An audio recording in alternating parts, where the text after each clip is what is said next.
तो आज हम लेके आए हैं हल्दीराम जैसे मसाला मूंगफली की रेसिपी, जिसको कि बनाना बहुत ही आसान है और ये बहुत ही टेस्टी लगती हैं। बहुत कम टाइम पे बनके तैयार भी हो जाती हैं और बहुत क्रंची होती हैं और टेस्ट में तो लाजवाब होती ही हैं। फिर आप बनाने के बाद ना इसमें सारे मसाले ऐड कर लीजिए, जैसे भी आपको चटपटा खट्टा तीखा जैसे भी खाना हो उस तरीके से आप बना सकते हैं। और बहुत देखा आपने कितने आसान तरीके से ये ऐसे इस तरीके से तल जाती हैं। बहुत सिंपल है, मतलब अगर आपने एक बार बना लिया ना इनको, फिर आप बाहर वाली मार्केट वाली नहीं लाएंगे। आपका जब भी मन करेगा आप ऐसे, और इसको आप बना के महीनों के लिए स्टोर करके भी रख सकते हैं। ऐसा नहीं कि तुरंत बनाओ तुरंत खा लो, आप इनको स्टोर करके भी रख सकते हो। ये बहुत दिनों तक चलती हैं और आसान भी है बनाना, बहुत मुश्किल नहीं होती है। इनको कम टाइम पे बहुत टेस्टी चीज़ बन के तैयार हो जाती है। तो उसके लिए हमने यहाँ पे लिया है मूंगफली। तो मूंगफली को क्या करेंगे कि हम इसको आधे घंटे के लिए भिगो देंगे। तो ये वाली जो मेरी मूंगफली थी ना, ये भीगी हुई थी, वो वाली क्लिप मेरी मिस हो गई है। इसको मैं आधे घंटे के लिए भिगो दी थी और फिर मैंने इसका पानी पूरा अच्छे से निकाल दिया था, मतलब अच्छे से सोक कर लिया था, इसको साफ़ कर लिया था कपड़े से अच्छे से, जिसमें पानी न रहे।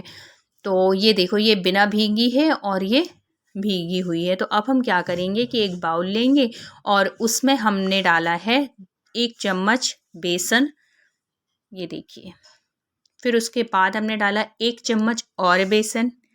फिर फिर उसके बाद हम डालेंगे क्रंचीपन लाने के लिए 1 चम्मच चावल का आटा, मतलब 2 चम्मच बेसन और 1 चम्मच चावल का आटा। फिर हम इसमें मिला देंगे और भी मसाले। तो इसमें टेस्ट के अकॉर्डिंग डालिए इसमें नमक। नमक बहुत ज़्यादा भी नहीं डालिएगा और बहुत कम भी नहीं डालिएगा।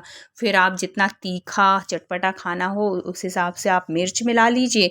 फिर यहाँ पे अमचूर पाउडर मिला लीजिए, चाट मसाला मिला लीजिए, काला नमक मिला लीजिए, धनिया, ये वो वाला भुना हुआ जीरा था वो भी डाल दीजिए।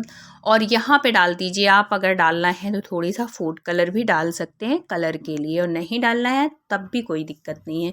और फिर उसके बाद जो हमारी ये भीगी हुई मूंगफली थी, सूप मतलब जिनको हम रखे हुए थे भिगोने के लिए, वो वाली मूंगफली डाल दीजिए। और फिर थोड़ी थोड़ी सा, देखिए आप बिल्कुल 1 चम्मच से ही डालिए, थोड़ी थोड़ी पानी डालना है।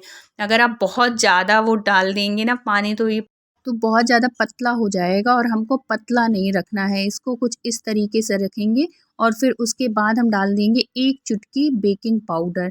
इससे क्या होगा कि जो हमारी मूंगफली होंगी वे एकदम खस्ता बनेंगी। बहुत ज़्यादा नहीं डालना है, बिल्कुल थोड़ी सा ही डालना है।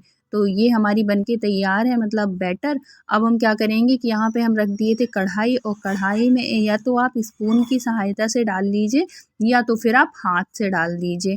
और तो यहाँ पे मैं डाल रही थी स्पून की सहायता से, तो मैं कुछ इस तरीके से बना लूँगी।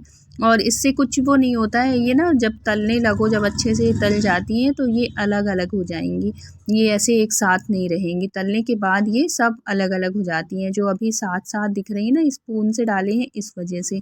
और अगर हम हाथ से बनाएंगे तो ये अलग अलग बनेंगी।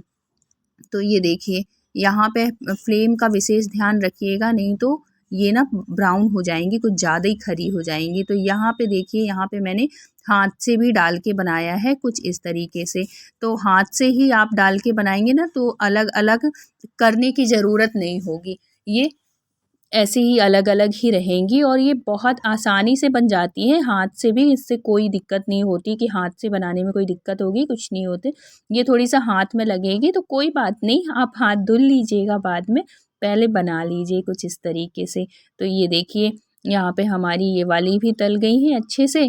कुछ मीडियम फ्लेम पे ही तलिएगा, नहीं तो क्या होगा, हाई फ्लेम में तलेंगे ना तो ये अच्छे से खस्ता नहीं बन पाएंगी। तो यहाँ पे मैंने टिश्यू पेपर में निकाल लिया है, तो जितना भी एक्स्ट्रा ऑयल होगा वो टिश्यू पेपर सोक कर लेगा। फिर उसके बाद हम यहाँ पे कुछ मसाले डाल देंगे, जैसे काला नमक, चाट मसाला, अमचूर पाउडर का, और ये लाल मिर्च पाउडर आप अपने हिसाब से डालिएगा, तो जिसमें कि ना चटपटा और तीखा दोनों हो जाएगा। तो ये लीजिए, हमारी हल्दीराम जैसे मसाला मूंगफली बनके तैयार है। तो thank you so much full watch करने के लिए। मिलते हैं किसी नेक्स्ट रेसिपी या व्लॉग के साथ। तब तक अपना ख्याल रखिए, अपनों का ख्याल रखिए। Thank you so much.